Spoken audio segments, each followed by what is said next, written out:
गर्मी में गरीब बहू की मिट्टी की रसोई और ढाबा। सुबह से दोपहर हो गई, मुश्किल से 4 से 5 ग्राहक ठेले पर आए हैं। ऊपर से ये धूप में चलते चलते मेरे तो सिर दर्द शुरू हो गया है। गर्मी के चलते अनुज के सिर में काफी तेज दर्द होने लगता है और अब अनुज दोपहर में ही अपना ठेला लिए वापस अपने घर आ जाता है। अरे आप इस वक्त? आप तो शाम में आते हैं ना, क्या हुआ? तबीयत तो ठीक है ना आपकी? धूप में घूमते हुए सिर में काफी दर्द होने लगा, इसलिए मैं आ गया। थोड़ी देर सोना पड़ेगा वरना सिर के दर्द से यूं ही तड़पता रहूंगा। अनुज मुंह हाथ धोता है और एक गिलास पानी पीकर सो जाता है। ऐसे ही शाम होती है और अब निशा अपनी रसोई घर में जाकर खाना बनाने लगती है। कहने को तो शाम हो चुकी थी, लेकिन रसोई घर में कदम रखते ही निशा के पसीने छूटने लगते हैं। मैं तो परेशान हो गई हूँ इस रसोई से। 2 मिनट इंसान यहाँ बैठकर कुछ बना नहीं सकता। ऊपर से कितनी छोटी और बंद है।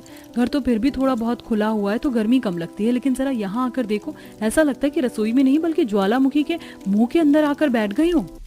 निशा की रसोई काफी ज्यादा छोटी थी और साथ ही हर जगह से बंद भी थी, जिसके चलते निशा को रसोई में खाना बनाते हुए काफी ज्यादा गर्मी लगती थी। निशा जैसे तैसे कर खाना बनाती है और अब सबके लिए बाहर आंगन में खाना लगा देती है।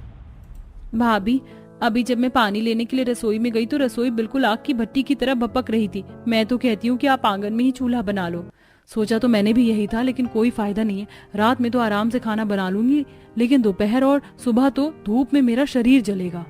मैं तो सोच रहा हूँ कि अब ठेले पर खाना पीना बेचना बंद कर दूं।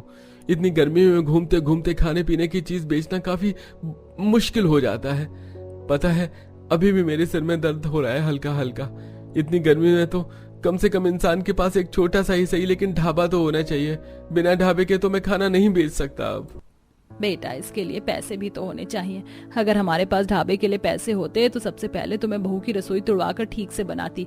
कम से कम मेरी बहू को राहत तो मिलती गर्मी से थोड़ी। पूरे परिवार का ही गर्मी से काफी बुरा हाल था।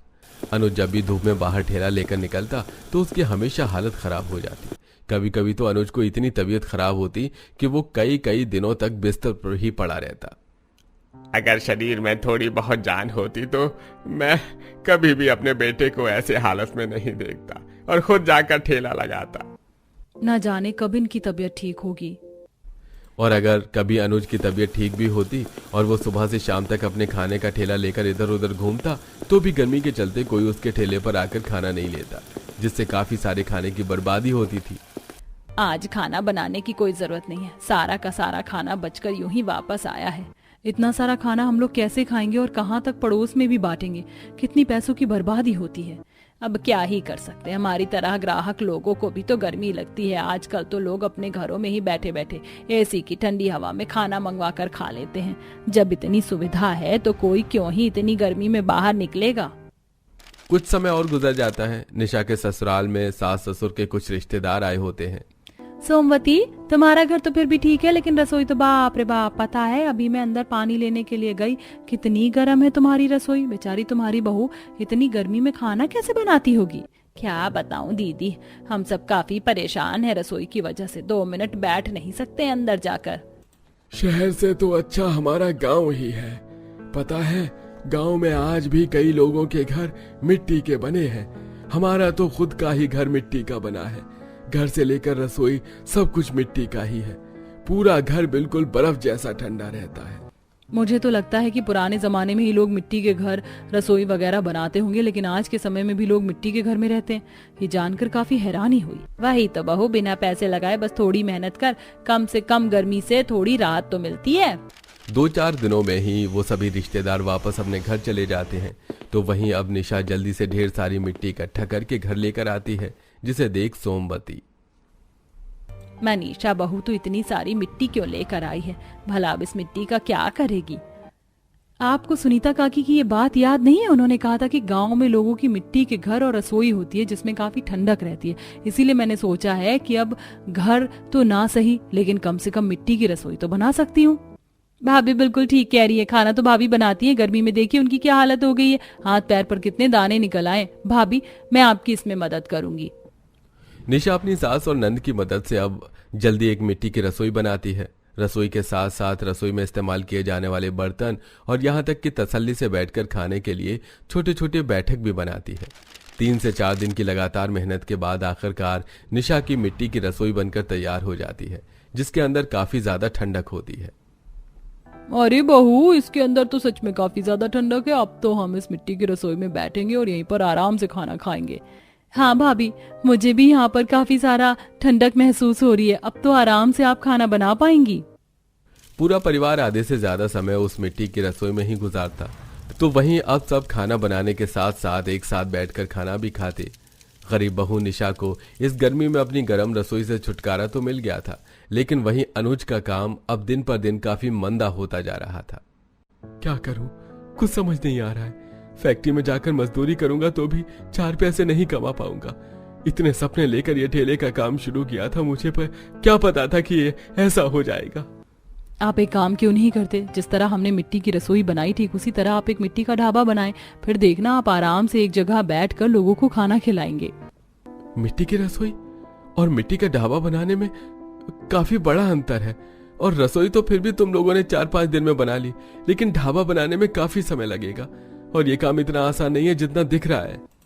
जानती हूँ ये काम काफी मुश्किल है, लेकिन अब करना तो होगा ना।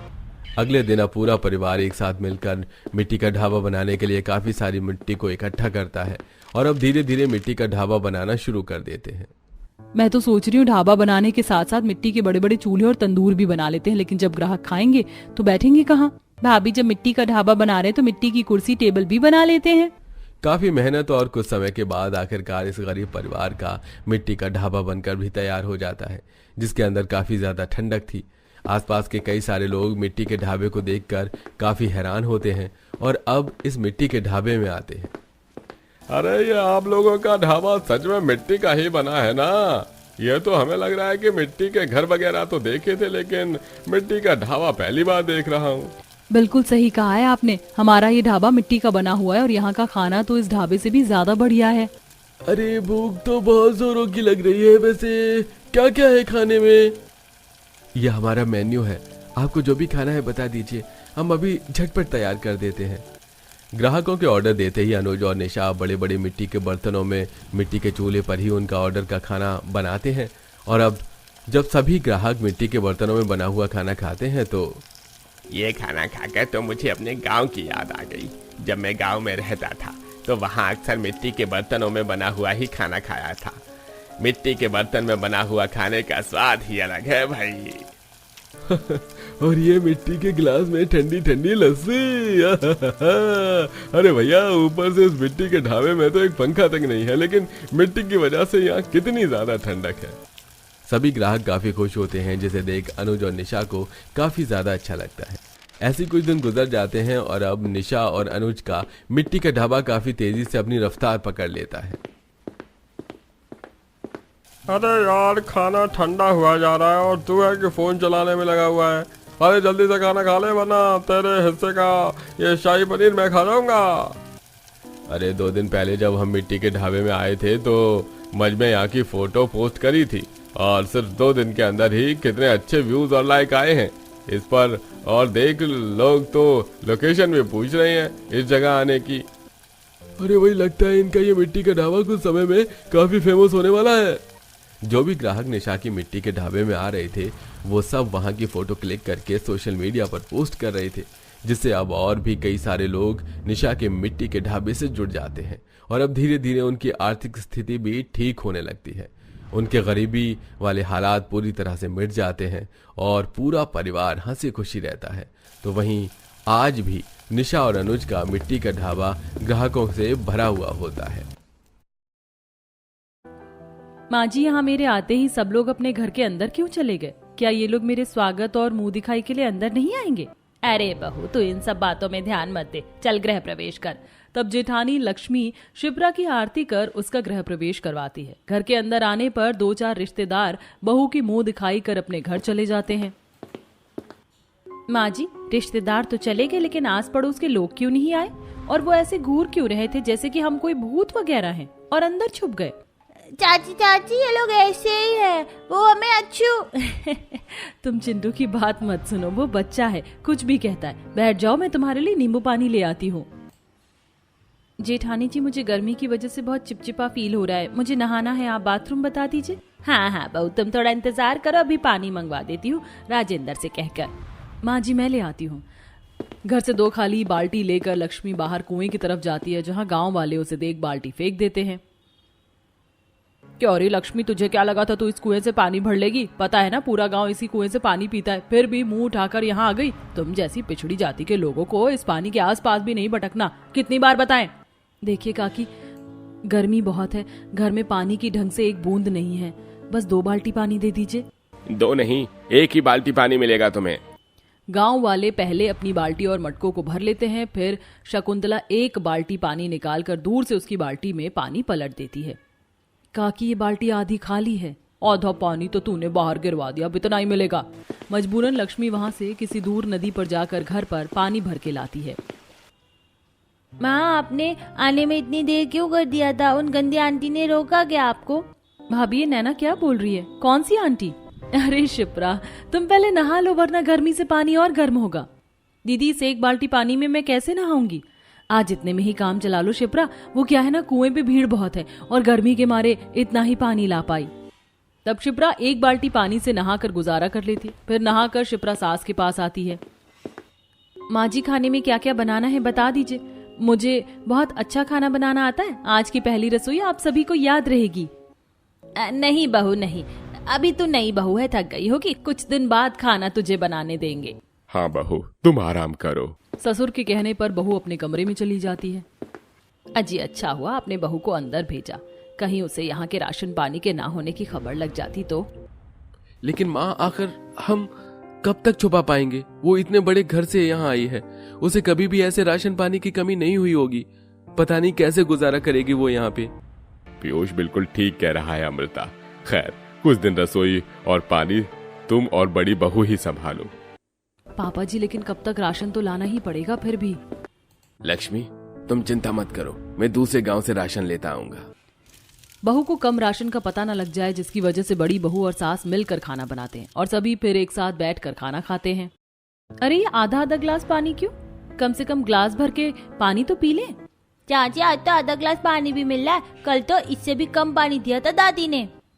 वो अब बहू मतलब यहाँ पर पानी बहुत दूर लेने जाना होता है ना, कौन बार बार लाए, वैसे ही नहाने धोने के लिए पानी चाहिए होता है, इसीलिए बस।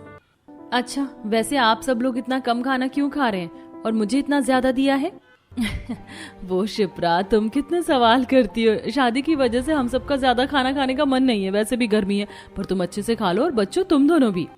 मम्मी इसमें से कुछ खाना बचाना है क्या कल की तरह? चुप करके खाओ, क्या बोले जा रही हो? 4 दिन गुजर जाते हैं, जिस बीच शिप्रा को इतना तो पता लग जाता है कि उसके ससुराल में राशन और पानी को लेकर कुछ तो गड़बड़ है, लेकिन वो किसी से कुछ कहती नहीं है। फिर एक दिन पीयूष की दादी गंगा नहाकर वापस आ जाती हैं। अब शिप्रा रसोई में खुद खाना बनाने के लिए पहुंच जाती है, जहां उसे सारे डब्बे में थोड़ा थोड़ा ही राशन दिखता है। इसका मतलब मैंने सही सोचा था, यहाँ राशन की कमी है।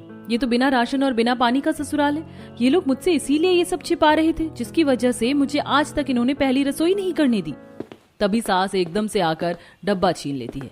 अरे बहू ये तू क्या कर रही है? मैंने बोला था ना तू खाना मत बना, और ये डब्बा तूने किससे पूछकर खोला? माँ जी आप मुझे बताओ यहाँ राशन पानी की इतनी कमी क्यों है? आज मुझे ये सच्चाई जाननी है, आखिर इतना कम पानी और इतना कम राशन में गुजारा कैसे हो पाता है? माफ कर दे बहू, हमने तुझसे ये बात छुपाई। दरअसल ये गांव वाले हमको अछूत मानते हैं, हम पिछड़ी जाति के हैं, इसीलिए पानी नहीं छूने देते। हम दूर नदी से पानी लेकर आते तो टाइम लगता है, जिस वजह से इस घर के लोग भी दूर कमाने दूसरे गांव जाते हैं। यहाँ इन्हें कोई काम नहीं देता। क्या आज के टाइम में माँ जी ये लोग ऐसा कैसे कर सकते हैं? समाज इतना पढ़ा लिखा है, आगे बढ़ गया है, और ये लोग यहीं उलझे हुए। मैं देखती हूँ कौन मुझे पानी और राशन लेने के लिए रोकता है। नहीं शिप्रा वहां मत जाओ, वो लोग तुम्हें मार भी सकते हैं। नहीं जेठानी जी रुकिए। गुस्से में शिप्रा पानी की बाल्टी लेकर कुएं के पास लेने पहुंच जाती है। पीछे पीछे सास बहू भी आ जाते हैं, और वो जैसे ही कुएं की बाल्टी को छूने जाती है तो वहां खड़ी औरत उसे धक्का मार देती है। तब सास उसे संभालती है। आप लोग क्या कर रहे हैं?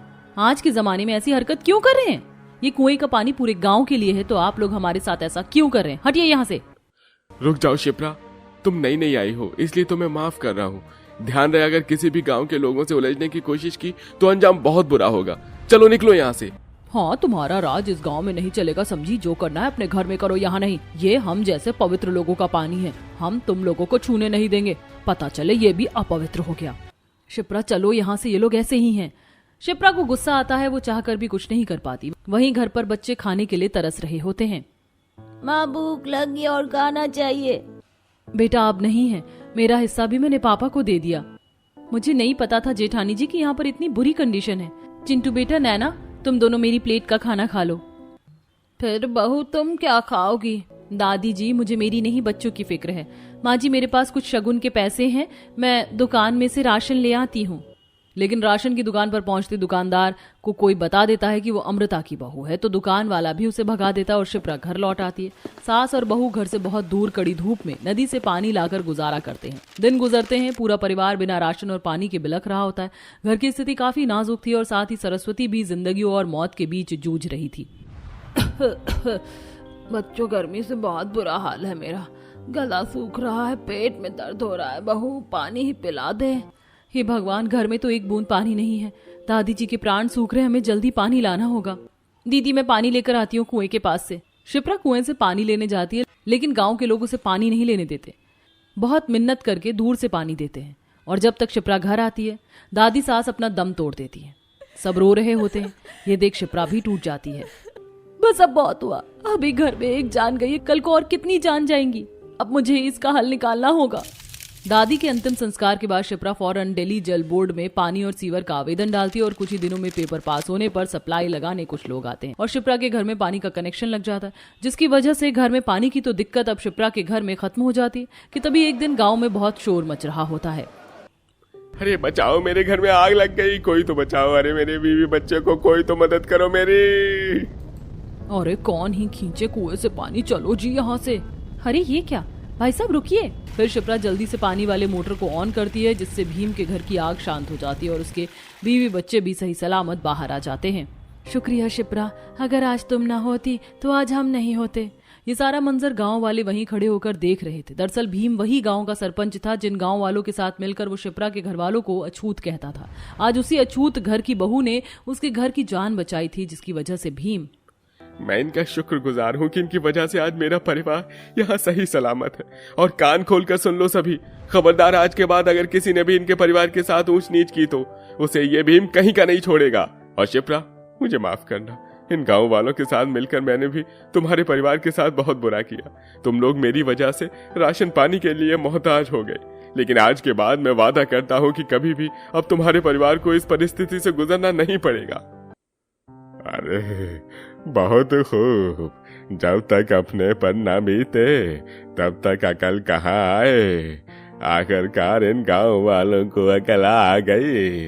राधे राधे राधे राधे।